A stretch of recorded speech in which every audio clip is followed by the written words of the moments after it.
कार्यानुभव विषयातील उत्पादक उपक्रमांतर्गत नारळाच्या झावळ्यापासून झाडू तयार करणे हा उपक्रम जिल्हा परिषद प्राथमिक शाळा हनुमाननगर भारजवाडी या ठिकाणी घेण्यात आला।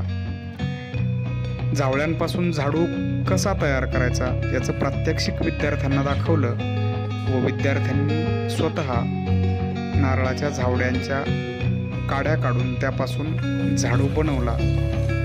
याचा हा छोटासा व्हिडिओ नक्की पहा, आवडल्यास शेअर करा, लाईक करा व कमेंट करा। पाहूयात झाडू कसा बनवायचा ते। सर्वप्रथम नारळाच्या खाली वाकलेल्या झावळ्या किंवा तोडलेल्या झावळ्या घ्या, त्यामधील काड्या काढून त्या काड्या एकत्र करा। या काड्या काढत असताना काड्या मोडणार नाही याची काळजी घ्या। काड्या काढणं तसं खूप सोपं। पान एका हातात धरायचं, काडी दुसऱ्या हाताच्या 2 बोटांनी बाजूला ओढली, जोरात ओढली की काडी बाजूला निघते। साधारणतः 2 झावळ्यांपासून 1 झाडू तयार होतो। आज आपण नारळाच्या झावळ्यापासून ह्या काड्या काढल्या, बरोबर आहे ना? तर ह्या काड्यांपासून आपण आता काय करणार आहे, झाडू करणार आहे। आपण 4 पानं आणली होती आणि 4 पानांपासून आपण त्याच्या ह्या काड्या आणि तुम्हीच काढल्या त्या, बरोबर आहे ना? तर बघा 4 पानांपासून ही खूप छान असे झाडू तयार होणार आहे।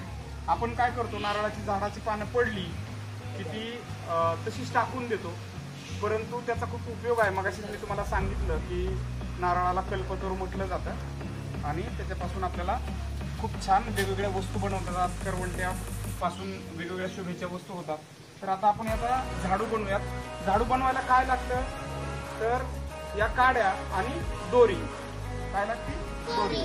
माझ्याकडे ही दोरी आहे, या दोरीच्या साहाय्याने मी हा झाडू आवळतोय। बघा खूप सोपं आहे।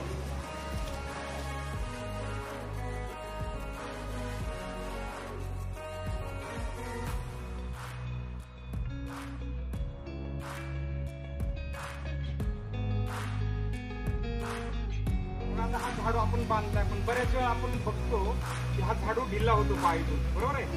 हा ढिल्ला होऊ नये यासाठी एक छोटीशी युक्ती आहे।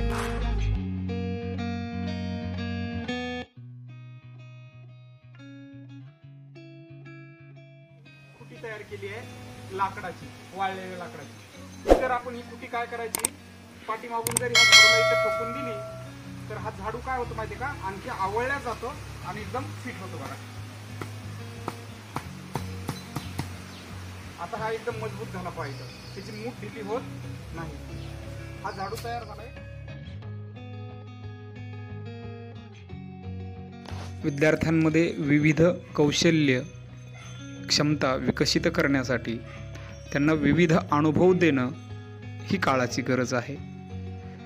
येत्या काळामध्ये कौशल्याधिष्ठित विद्यार्थी निर्माण करणं हे खरं शिक्षण व्यवस्थेपुढचं चॅलेंज आहे। ते स्वीकारण्यासाठी सातत्यानं विद्यार्थ्यांना कृतीप्रवण बनवणं, श्रमप्रतिष्ठा हे मूल्य त्यांच्या अंगी रुजवणं हे शिक्षण व्यवस्थेचं कर्तव्य आहे। हे डोळ्यासमोर ठेवूनच हा उपक्रम शाळेमध्ये राबवला। कार्यपूर्तीचा प्रचंड आनंद विद्यार्थ्यांना भेटला आणि आम्हीही अशाच पद्धतीचे झाडू आमच्या घरी तयार करू व घरच्यांनाही सांगू, असं विद्यार्थी आत्मविश्वासानं सांगू लागले। किती सोपं असतं ना, साध्या साध्या गोष्टींमधून जीवन जगणं आणि जीवनामध्ये काहीतरी नवीन नवीन शिकणं। हे 2 झाडू तयार झालेले आहेत। यासाठी विशेष सहकार्य लाभलं शाळेतील सर्व विद्यार्थ्यांचं व ज्या पालकांनी आम्हाला नारळाच्या फांद्या दिल्या असे धर्मराज बुटुळे यांचं। सर्वांचे मनपूर्वक धन्यवाद।